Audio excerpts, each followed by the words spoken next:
Indiana Jones and the Staff of Kings is an action-adventure game published by LucasArts and developed by A2M. It was released in 2009 for the Wii and PS2, and then later ported to the DS and PSP. Staff of Kings is the first in the series to be promoted under the direction of George Lucas himself. Staff of Kings also had 360 and PS3 versions in the works, and these boasted using Euphoria, an advanced physics engine designed to make objects and characters react in real time instead of relying on the traditional preset animations. Though eventually the 360 and PS3 versions would be cancelled, LucasArts has never officially announced this. Now with these little tidbits out of the way, guys, let's finish this mega review with Indiana Jones and the Staff of Kings. Gameplay is decent in Staff of Kings. It focuses heavily on the action side and barely touches the puzzle and platforming elements that were very much a part of the previous Indy titles. The Wii motion controls work well and aren't overdone except for the biplane level and the grand piano level, which they both suck. You know, at first I feel like I can control it, but then the soldiers come and the trouble is I can't hit them, you know? You know what? I hate motion controls! I hate you! I hate you!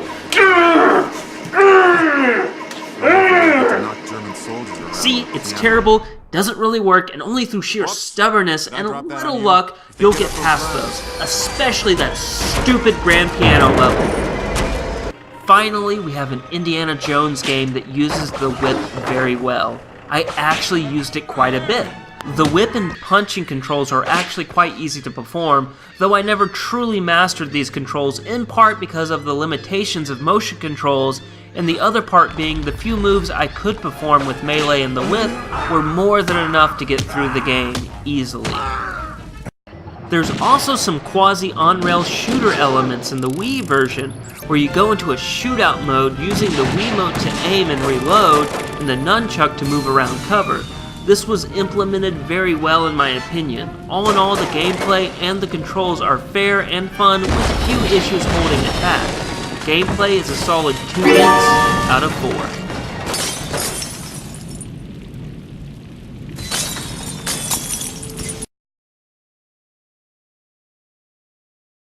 The sound effects are great and the voice acting is excellent, probably the best I've seen in the series. The music is great too, though it uses the original John Williams score heavily. I would have loved to have seen them come up with an original theme like they did for Infernal Machine or even Emperor's Tomb. Overall, sound has a solid showing in Staff of Kings. It gets a solid 3 bits out of 4.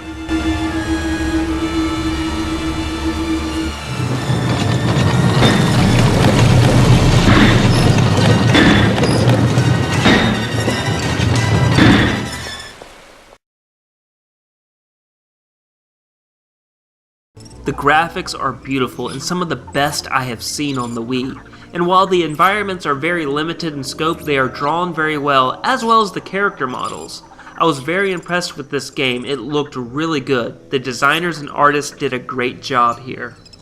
The plot synopsis starts with Indiana Jones journeying to the Sudan and reaching the Sudan Temple. He discovers that a Nazi digging team has set up camp there. After using a back way into the temple and recovering the ram's head bust, Jones is confronted by our story's antagonist, Indy's former classmate, Magnus Voller. He takes the treasure from Indy at gunpoint. Thinking fast, Indy tosses the artifact at a soldier, nearly falling into a pit, prompting Voller to try and rescue the relic, giving Indy enough time to knock some Nazi heads and escape in a biplane.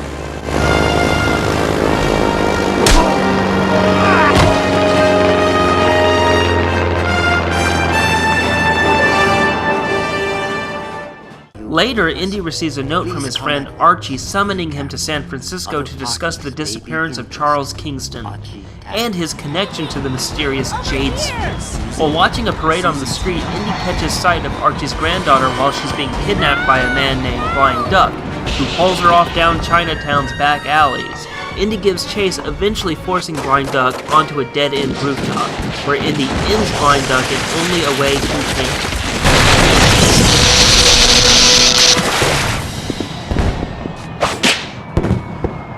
I'm gonna fall. Oh,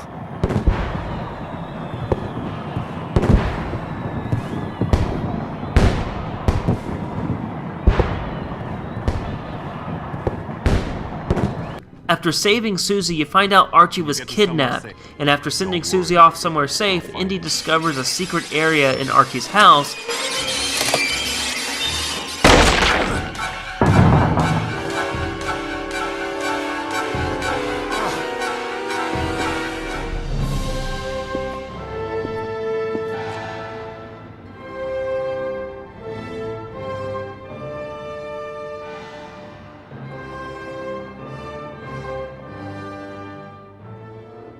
And after some exploring, he finds the Jade Sphere.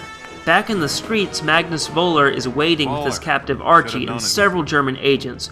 Voller agrees to let Archie go in return for the Jade Sphere, and after a chase and some trickery, Indy and Archie escape Voller.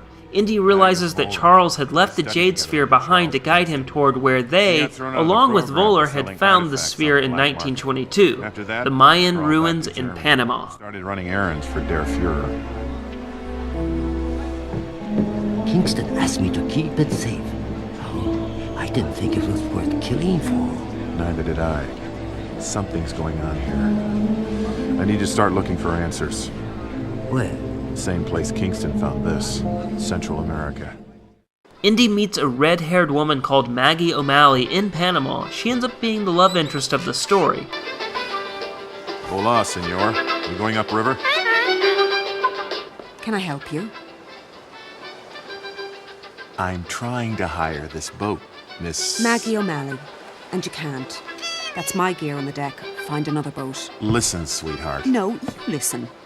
I've got about 100 pounds of camera equipment here, about 2 weeks of work to do in 5 days, and I've already missed half my deadlines. Sweetheart? Same way? I take you both, but no argue on both. And after battling through some of Voller's thugs and exploring the Mayan temple inside, Indy finds Kingston's notes and research about the power and possible location of the Staff of Kings.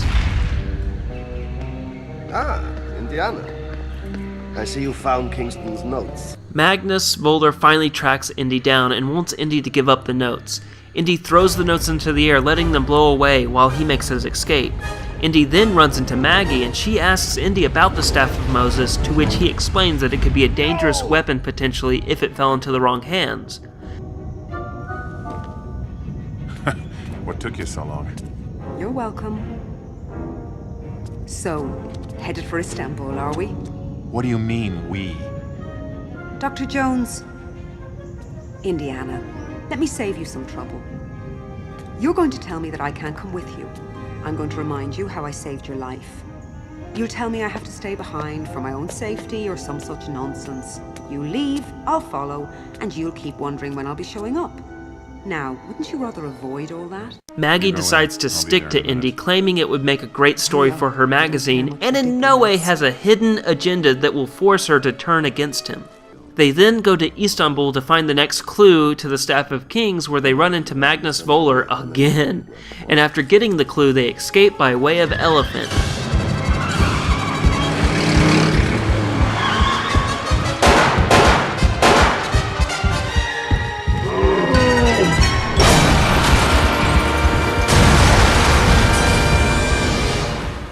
Finding their way through snow and ice in Nepal, Indy and Maggie run into the long-lost Professor Kingston, who takes them to a village in Nepal where there's a confrontation with Nazis. Indy then goes to find the Staff of Moses in a tomb near the village. Very convenient. Then Indy is betrayed by Maggie as she reveals she's been working with British intelligence the whole time, and rather than let Magnus Voller have the staff, she will blow up the temple to seal it in. But before she can do it, Magnus Voller ambushes them, taking the staff and Maggie, leaving Indy to die. Indy escapes by riding down a river and over a waterfall to land on Magnus's blimp, the Odin. On the Odin, Indy rescues Maggie and then finds Magnus, who's with Kingston. Kingston dies taking a bullet meant for Indy, and then Magnus Voller uses the staff to split the ocean apart and escape the Odin. The stuff. How touching. You want the staff, Jones? Come and get it.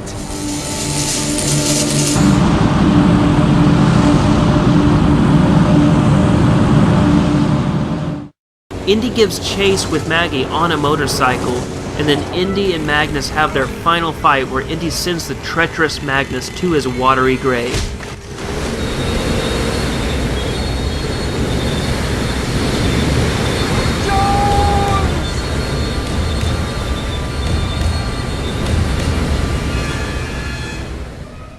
On land, Indy jabs the staff into the ground and the water closes in, sinking the Odin. Finally, the staff shape-shifts into a snake and slithers away, and Maggie and Indy kiss, bringing an abrupt and rushed end to the story.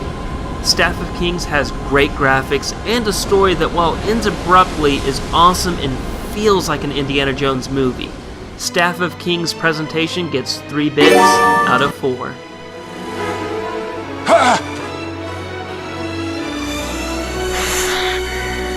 It'll take care of itself. Come on.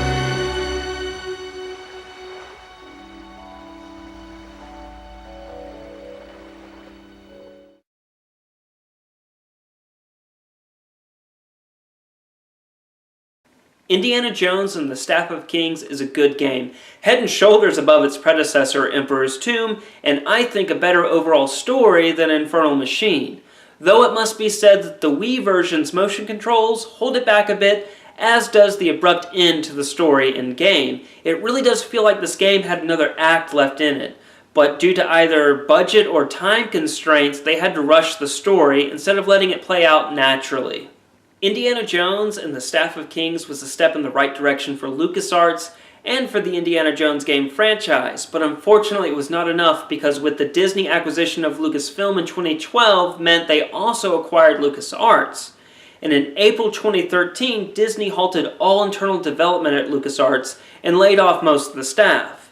Now LucasArts is still open today, but only as a licensor, leaving the next Indiana Jones game to be created by another studio and publisher. My final verdict for Indiana Jones and the Staff of Kings is it's a must-buy for the collector and casual alike.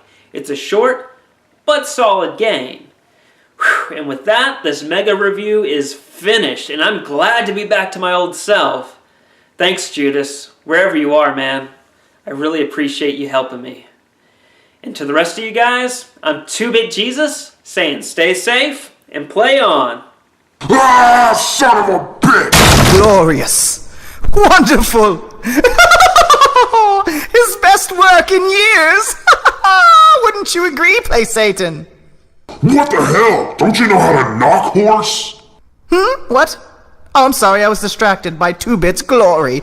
Yeah, I guess whatever. Once I get my claws on Judas. 2-Bit! My child! I'm sorry, what was that, Play Satan? Oh, I said I can't wait to get my claws on those games. He really sold me on that review. Mother...